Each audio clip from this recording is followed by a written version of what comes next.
Tamora.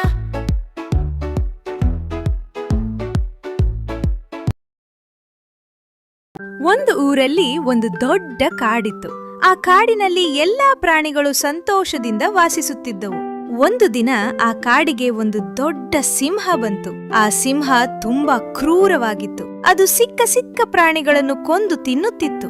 ಇದನ್ನು ನೋಡಿ ಕಾಡಿನ ಎಲ್ಲಾ ಪ್ರಾಣಿಗಳು ತುಂಬಾ ಹೆದರಿಕೊಂಡವು. ಹೀಗೆ ಆದ್ರೆ ನಾವ್ಯಾರೂ ಉಳಿಯೋದಿಲ್ಲ ಎಂದು ಎಲ್ಲಾ ಪ್ರಾಣಿಗಳು ಸೇರಿ ಒಂದು ಸಭೆ ಮಾಡಿವೆ. ಒಂದು ದಿನ ಎಲ್ಲಾ ಪ್ರಾಣಿಗಳು ಸಿಂಹದ ಬಳಿ ಹೋದವು. ನೋಡು ಸಿಂಹ, ನೀನ್ ಬೇಟೆ ಆಡ್ಬೇಡ. ಪ್ರತಿದಿನ ನಾವೇ ಒಬ್ಬೊಬ್ಬ ಪ್ರಾಣಿಯನ್ನು ನಿನ್ನ ಆಹಾರಕ್ಕೆ ಕಳಿಸುತ್ತೇವೆ ಎಂದವು. ಸಿಂಹಕ್ಕೆ ಇದು ತುಂಬಾ ಇಷ್ಟವಾಯಿತು. ಆಹಾರ ಹುಡುಕೋ ಕೆಲ್ಸ ಕಡಿಮೆ ಆಯಿತು ಅಂತ ಅದು ಒಪ್ಪಿಕೊಂಡಿತು. ಹೀಗೆ ದಿನವೂ ಒಂದೊಂದು ಪ್ರಾಣಿ ಸಿಂಹದ ಬಳಿ ಹೋಗುತ್ತಿತ್ತು. ಇದನ್ನೆಲ್ಲ ನೋಡಿದ ಚಿಕ್ಕ ಮೊಲ ಹೇಳಿತು, ಹೀಗೆ ಆದ್ರೆ ನಾವ್ಯಾರೂ ಉಳಿಯೋದಿಲ್ಲ. ನನ್ನ ಬಳಿ ಒಂದು ಉಪಾಯ ಇದೆ. ಮಾರನೇ ದಿನ ಮೊಲ ಸಿಂಹದ ಬಳಿ ಹೋಯಿತು. ಸ್ವಲ್ಪ ತಡವಾಗಿ ಬಂದಿದ್ದರಿಂದ ಸಿಂಹಕ್ಕೆ ಕೋಪ ಬಂತು. ಸಿಂಹ ಕೋಪದಿಂದ, ನಿಲ್ಲು, ಯಾಕೆ ಎಷ್ಟು ತಡವಾಗಿ ಬಂದೆ ಎಂದು ಕೇಳಿತು. ಆಗ ಮೊಲ ಹೆದರದೇ ಧೈರ್ಯವಾಗಿ ಹೇಳಿತು, ಕೋಪ ಬೇಡ ಸಿಂಹ, ಅದು ದಾರಿಯಲ್ಲಿ ಇನ್ನೊಂದು ಸಿಂಹ ನನ್ನನ್ನು ತಡೆದಿತ್ತು. ಈ ಕಾಡಿನ ರಾಜ ನಾನೇ ಅಂತ ಅದು ಹೇಳಿತು. ಇದನ್ನು ಕೇಳಿ ಸಿಂಹಕ್ಕೆ ತುಂಬಾ ಕೋಪ ಬಂತು. ಏನು, ಇನ್ನೊಂದು ಸಿಂಹನ? ಅದು ಎಲ್ಲಿದೆ ಎಂದು ಕೇಳಿತು. ಮೊಲ ಚಾಣಾಕ್ಷವಾಗಿ, ಬನ್ನಿ ನಿಮ್ಗೆ ತೋರಿಸ್ತೀನಿ ಎಂದು ಹೇಳಿತು. ಮೊಲ ಸಿಂಹವನ್ನು ಒಂದು ಆಳವಾದ ಬಾವಿಯ ಬಳಿ ಕರೆದುಕೊಂಡು ಹೋಯಿತು. ಅದು ಇದೇ ಬಾವಿಯಲ್ಲಿ ಇದೆ ಅಂತ ಮೊಲ ಹೇಳಿತು. ಸಿಂಹ ಬಾವಿಯೊಳಗೆ ಬಗ್ಗಿ ನೋಡಿತು. ಅಲ್ಲಿ ಅದಕ್ಕೆ ತನ್ನದೇ ಪ್ರತಿಬಿಂಬ ಕಂಡಿತು. ಇದು ನನ್ನ ಎದುರಾಳಿ ಸಿಂಹ ಅಂತ ಭಾವಿಸಿ ಸಿಂಹ ಜೋರಾಗಿ ಗರ್ಜಿಸಿತು. ಪ್ರತಿಬಿಂಬವು ಹಾಗೇ ಗರ್ಜಿಸಿತು. ಕೋಪಗೊಂಡ ಸಿಂಹ ಬಾವಿಗೆ ಜಿಗಿದು ಬಿತ್ತುವಷ್ಟೇ. ಸಿಂಹ ಮತ್ತೆ ಹೊರಗೆ ಬರಲಿಲ್ಲ. ಸಿಂಹ ಹೋದ ಮೇಲೆ ಕಾಡಿನ ಎಲ್ಲಾ ಪ್ರಾಣಿಗಳು ಖುಷಿ ಪಟ್ಟವು. ಕಾಡು ಮತ್ತೆ ಪ್ರಾಣಿಗಳ ಸಂತೋಷದಿಂದ ತುಂಬಿತು. ಸುಮ್ನಹಳ್ಳಿ ಅಂತ ಒಂದು ಊರಿತ್ತು. ಆ ಊರಲ್ಲಿ ರಾಮಣ್ಣ ಅಂತ ಒಬ್ಬ ವ್ಯಾಪಾರಿ ಇದ್ದ. ಜನರಿಗೆ ಬೇಕಾದ ವಸ್ತುಗಳನ್ನ ಮಾರುಕಟ್ಟೆಗೆ ಕೊಂಡೊಯ್ಯುವುದೇ ಅವನ ದಿನನಿತ್ಯದ ಕೆಲಸವಾಗಿತ್ತು. ಅವನಿಗೆ ಸಹಾಯ ಮಾಡಲು ಅವನ ಬಳಿ ಒಂದು ಕತ್ತೆ ಕೂಡ ಇತ್ತು. ರಾಮಣ್ಣ ಪ್ರತಿದಿನ ಬೆಳಿಗ್ಗೆ ಕತ್ತೆಯ ಮೇಲೆ ವಸ್ತುಗಳನ್ನು ಏರಿಸಿ ಮಾರುಕಟ್ಟೆಗೆ ಹೊರಟು ಹೋಗುತ್ತಿದ್ದ. ಕತ್ತೆಯ ಬೆನ್ನ ಮೇಲೆ ಚೀಲಗಳು ಸರಿಯಾಗಿ ಕಟ್ಟಲ್ಪಟ್ಟಿರುತ್ತವು. ಕತ್ತೆ ನಿಧಾನವಾಗಿ ಆದರೆ ದೃಢವಾಗಿ ರಾಮಣ್ಣನ ಹಿಂದೆ ಮುಂದೆ ನಡೆಯುತ್ತಿತ್ತು. ಮಾರುಕಟ್ಟೆಗೆ ಹೋಗುವ ದಾರಿಯಲ್ಲಿ ಒಂದು ನದಿ ಇತ್ತು. ಆ ನದಿಯ ಬಳಿ ರಾಮಣ್ಣ ಪ್ರತಿದಿನ ತನ್ನ ಕತ್ತೆಗೆ ಸ್ನಾನ ಮಾಡಿಸುತ್ತಿದ್ದ.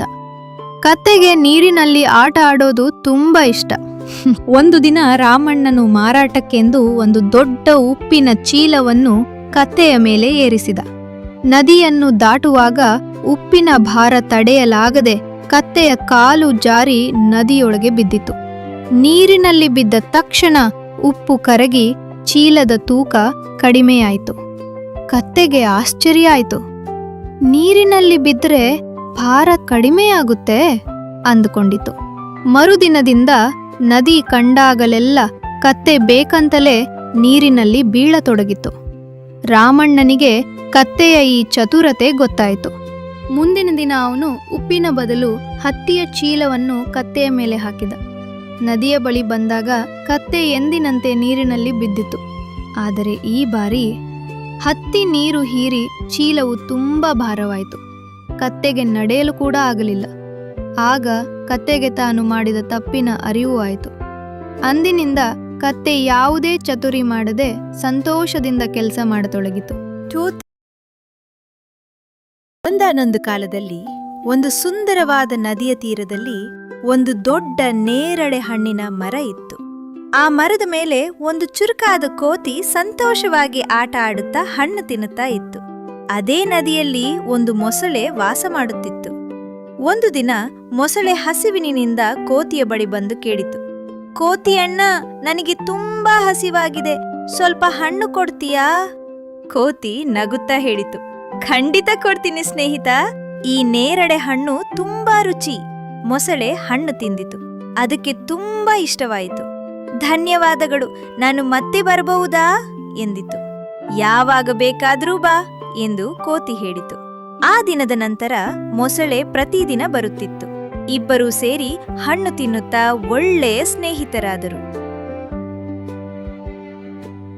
ಹೀಗೆ ಒಂದು ದಿನ ಮೊಸಳೆ ಯೋಚಿಸಿತು, ಈ ರುಚಿಯಾದ ಹಣ್ಣನ್ನು ನನ್ನ ಹೆಂಡತಿಗೂ ಕೊಡಬೇಕು. ಮೊಸಳೆ ಹಣ್ಣು ತೆಗೆದುಕೊಂಡು ತನ್ನ ಹೆಂಡತಿಯ ಬಳಿ ಹೋಯಿತು. ಮೊಸಳೆಯ ಹೆಂಡತಿಗೆ ಹಣ್ಣು ತುಂಬಾ ಇಷ್ಟವಾಯಿತು. ಆದರೆ ಅವಳ ಮನಸ್ಸಿನಲ್ಲಿ ಅಸೂಯೆ ಹುಟ್ಟಿತು. ಅವಳು ಯೋಚಿಸಿದಳು, ಕೋತಿ ಇಷ್ಟು ಸಿಹಿ ಹಣ್ಣು ತಿನ್ನುತ್ತಾನೆ, ಅವನ ಹೃದಯ ಇನ್ನಷ್ಟು ಸಿಹಿಯಾಗಿರಬಹುದು. ಅವಳು ಮೊಸಳೆಗೆ ಹೇಳಿದಳು, ನನಗೆ ಕೋತಿಯ ಹೃದಯ ಬೇಕು, ಅದನ್ನು ತಿಂದರೆ ನಾನು ಇನ್ನಷ್ಟು ಬಲವಾಗುತ್ತೇನೆ. ಮೊಸಳೆ ಮೊದಲು ಒಪ್ಪಲಿಲ್ಲ. ಆದರೆ ಹೆಂಡತಿಯ ಮಾತಿಗೆ ಮರುಳಾಗಿ ಕೋತಿಯ ಹೃದಯ ತರುವುದಕ್ಕೆ ಒಪ್ಪಿಕೊಂಡಿತು. ಮಾರನೇ ದಿನ ಮೊಸಳೆ ಕೋತಿಯ ಬಳಿ ಬಂದು ಹೇಳಿತು, ಸ್ನೇಹಿತ, ನಮ್ಮ ಮನೆಗೆ ಬಾ, ನನ್ನ ಹೆಂಡತಿ ನಿನ್ನನ್ನು ನೋಡಬೇಕು ಎಂದಿದ್ದಾಳೆ. ನನ್ನ ಬೆನ್ನ ಮೇಲೆ ಕೂತು ನದಿಯನ್ನು ದಾಟೋಣ. ಕೋತಿ ಮೊಸಳೆಯ ಬೆನ್ನ ಮೇಲೆ ಕೂತು ನದಿಯನ್ನು ದಾಟಲು ಶುರು ಮಾಡಿತು. ನದಿಯ ಮಧ್ಯಕ್ಕೆ ಬಂದಾಗ ಮೊಸಳೆ ನಿಂತಿತು. ಕೋತಿ ಕೇಳಿತು, ಯಾಕೆ ಸ್ನೇಹಿತ, ಏನಾಯ್ತು, ಯಾಕೆ ನಿಂತು ಬಿಟ್ಟೆ? ಮೊಸಳೆ ಹೇಳಿತು, ನನ್ನ ಹೆಂಡತಿಗೆ ನಿನ್ನ ಹೃದಯ ಬೇಕು, ಅದಕ್ಕಾಗಿ ನಾನು ನಿನ್ನನ್ನು ಕೊಲ್ಲಬೇಕು. ಕೋತಿ ಭಯಪಡಲಿಲ್ಲ. ತಕ್ಷಣ ಬುದ್ಧಿವಂತಿಕೆ ತೋರಿಸಿತು. ಅದು ಹೇಳಿತು, ಅಯ್ಯೋ, ನೀನು ಮೊದಲೇ ಹೇಳಲಿಲ್ಲ. ನನ್ನ ಹೃದಯವನ್ನು ಮರದ ಮೇಲೆ ಬಿಟ್ಟಿದ್ದೇನೆ. ಮೊದಲು ಅಲ್ಲಿ ಹೋಗೋಣ, ನಂತರ ನಾನೇ ನನ್ನ ಹೃದಯವನ್ನು ಕೊಡ್ತೀನಿ. ಮೊಸಳೆ ಕೋತಿಯ ಮಾತನ್ನು ನಂಬಿತು. ಮರದ ಕಡೆಗೆ ಹಿಂತಿರುಗಿತು.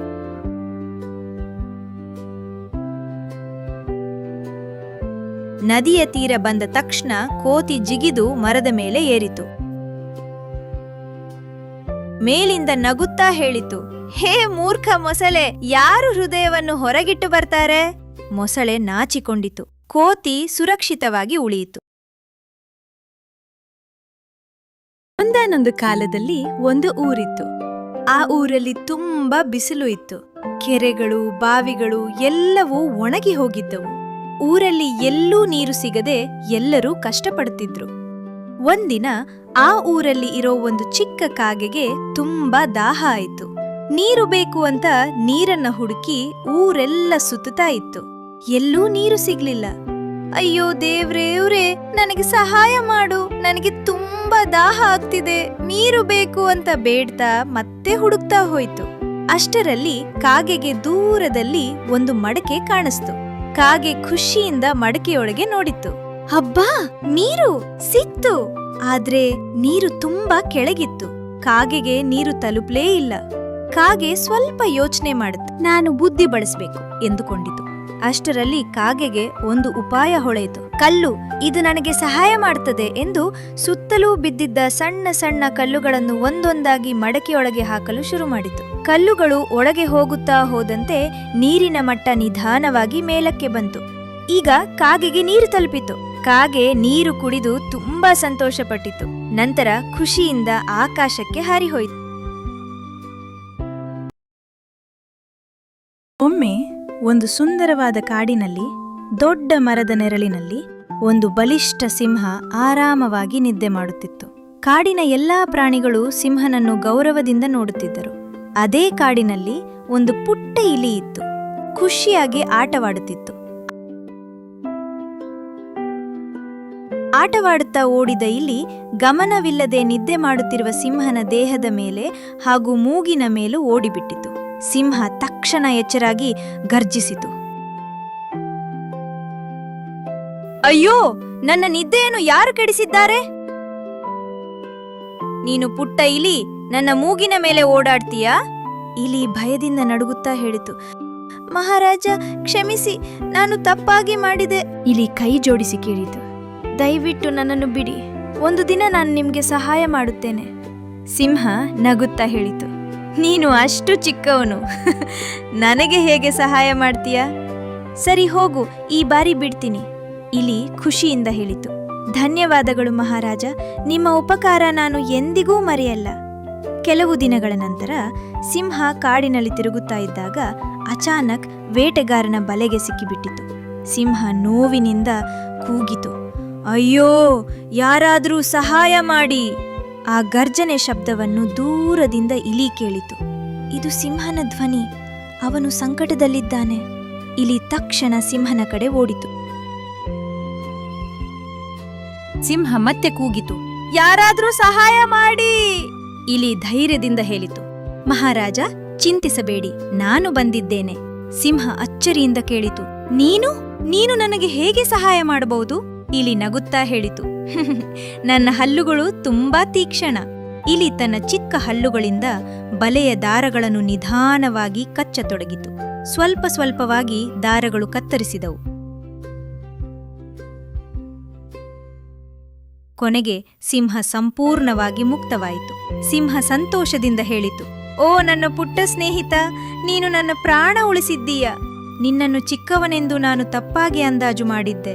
ಇಲಿ ನಗುತ್ತಾ ಹೇಳಿತು, ಯಾರನ್ನೂ ಅವರ ಗಾತ್ರದ ಮೇಲೆ ಅಣಕಿಸಬಾರದು. ಅಂದಿನಿಂದ ಸಿಂಹ ಮತ್ತು ಇಲಿ ಒಳ್ಳೆ ಸ್ನೇಹಿತರಾಗಿ ಬಾಳತೊಡಗಿತು. ತೂತ ಮೋರ, ಹೇಗಿತ್ತು ಕಥೆ? ತುಂಬಾ ಚೆನ್ನಾಗಿತ್ತು ತಾರಾ, ನಂಗಂತೂ ಇಷ್ಟ ಆಯ್ತು. ಮಕ್ಳೇ, ನಿಮ್ಗೂ ಇಷ್ಟ ಆಯ್ತಾ? ಸರಿ, ಮತ್ತೆ ಸಿಗೋಣ. ಬಾಯ್ ಬಾಯ್.